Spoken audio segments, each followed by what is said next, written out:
Welcome everyone, and welcome to John Holland and CRN, Country Regional Network. It's one of 3 networks in the state of New South Wales, and we're the only private operator. Imagine that, through government and the 11 regulators that we deal with, and assuring that we have the competence and capacity to manage the risk of, I'll give you the example of a rail network. We regularly put 400 people in a silver tube and send it off at 160 k's, and you have B-doubles crossing and you have trains coming the other way, and it's all got to work without the sparks and the noise and the fear and the terror. So that's called societal concern risk.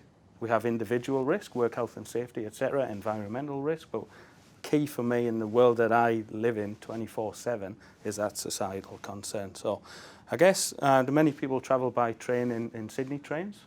Ex-Rail Corp. Okay, I'll just pick that out. Sydney Trains is run by a dear friend and a man I have ultimate respect for, a guy called Howard Collins. And this is the Sydney Trains network. I'm just showing you the very different networks. Howard's approaching about 900,000 passengers per day. We are nowhere near that.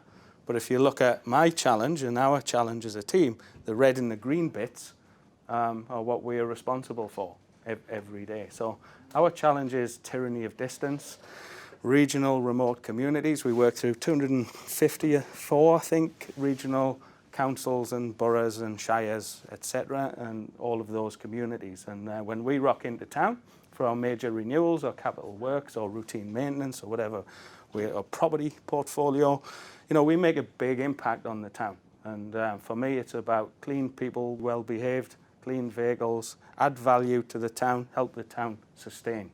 In 160 years of rail, 160 odd years of railways in New South Wales, you know, those communities were built off the back of the railway building, and that's where the community comes from, and the local industry, generally off that backbone.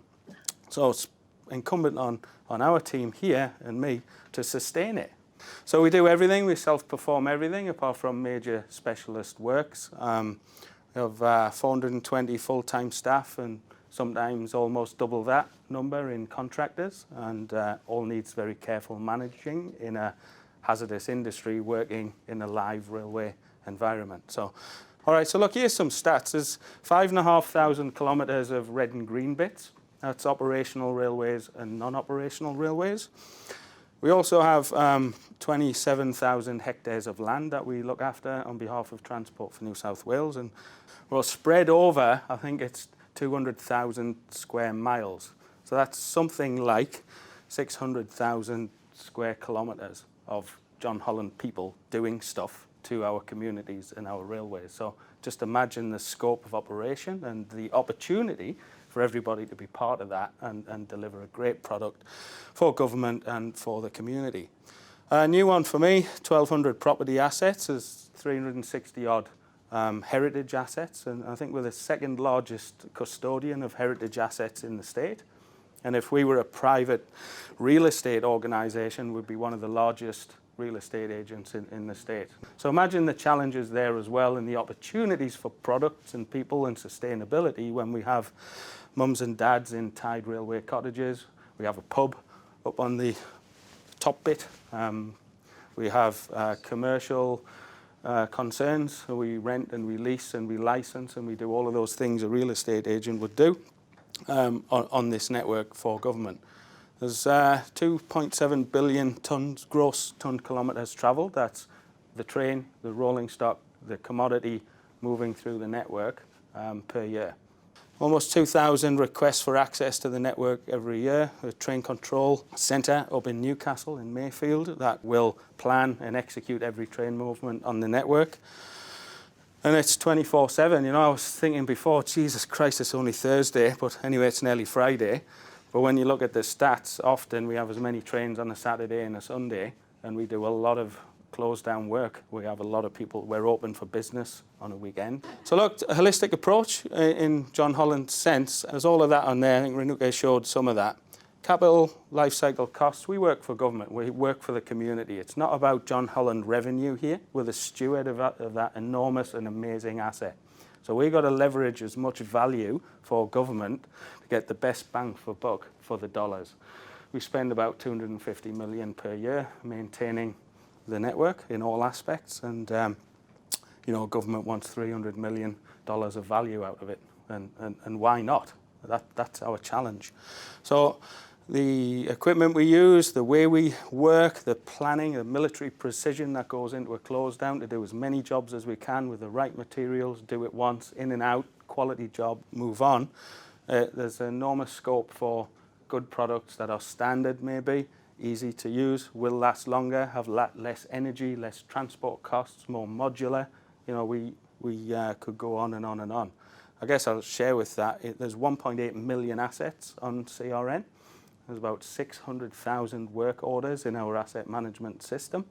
There's 4,500 level crossings all up, and 1,000 bridges, over bridges and under bridges. So you can see the scale and scope for the renewal programs and the maintenance and defect management and correction. So there's heaps to do. Diversity.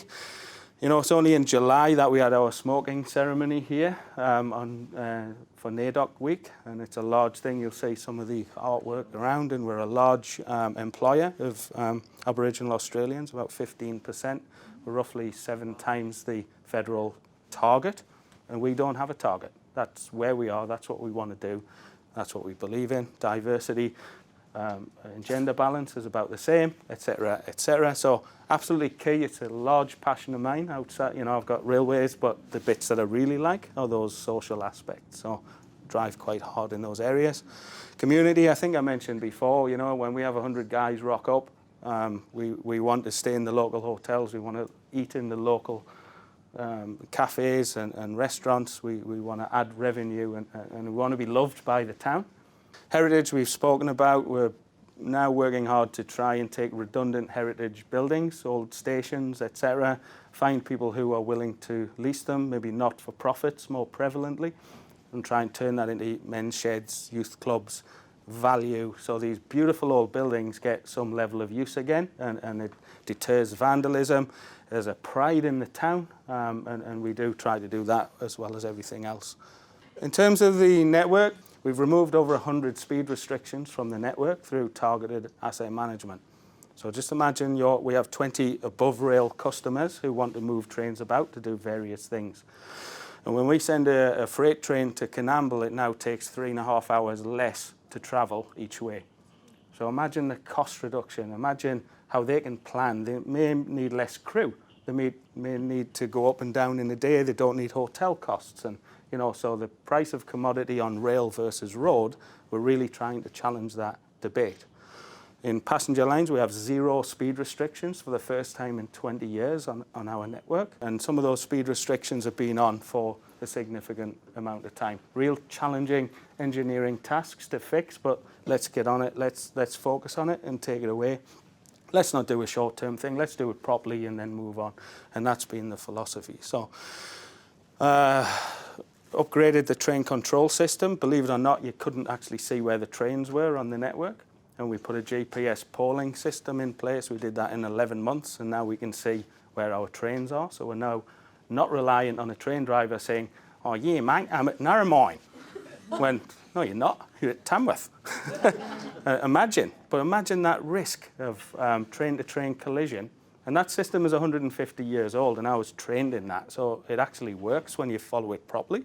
But human beings are the most error-prone thing created, and we have to have error-tolerant systems, and this is an advancement on that. I'll come back to that a little bit when we talk about electronic orders. And again, there was an issue on sort of 5 km/h speed restriction on many of the lines that use steel sleepers. And we thought, oh yeah, that's all interesting. What are we doing about that? And it was imposed by the rail safety regulator, which are very close to, as you'd imagine, because they weren't satisfied with the maintenance regimes on the track. So they said it's not safe to run at 80, 100, 110 kilometres. You run at 5. Imagine the impost. And that had been on for years. So we did a whole heap of stuff with Monash University and had changed our maintenance practices, and we're really open, and we convinced this regulator to lift that ban on our network. So we've now imagined the improvement. Imagine how you would feel as a customer. Why would you travel on rail? Well, you know, we're not the best thing ever, but we're slowly making a difference, you know, and we will leave it better than we found it. We upgraded our system, so you no longer had to fill a piece of paper in to move your train. It all comes on a thing called ICE radio, and there's a lovely green box and a red box, and even I can use it. So you will accept an order to move into the next section of railway, all electronically. So there's no stop your train, contact the train control centre, fill a form in, have it read back to you to make sure you're in the right spot and actually on the right line, and then head off again, right? So each of those trains, since we commissioned that in 2013, has saved about 5 minutes per transfer. So we equate that and say, oh, what does that mean? That's 205,000 minutes of delay we've taken out of the network for our customers by that enhancement. And I think that's tremendous. The other side, the win-win-win-win-win, is that, you know, the carbon emissions of 5.1, no, I didn't work that out. Smarter people than me worked that out from the deceleration and the braking and the acceleration. Imagine the energy to get a train moving with 40 wagons loaded up a gradient. We're saving, you know, we're getting down to 1.5 degrees, and we didn't even know till I knew I was doing this. So how good is that? Oh, excellent. So you see how you know, that continuous improvement model across all parameters can improve your railway. So look, local suppliers, we have a large thing around local mums and dads family businesses. I have a special deal in John Holland Paymaster General's office where we respect payment terms of people who are, you know, they have one backhoe and a farm and they do some work, but they're safe and competent to do so, to ensure that we look after those people, because when you're 972 kilometres from Sydney, you might just need them one day, you know. So fair's fair. So we actually use our people to help people understand what insurances are required, you know, what the scope of work is, what is the minimum conditions for your plant and equipment.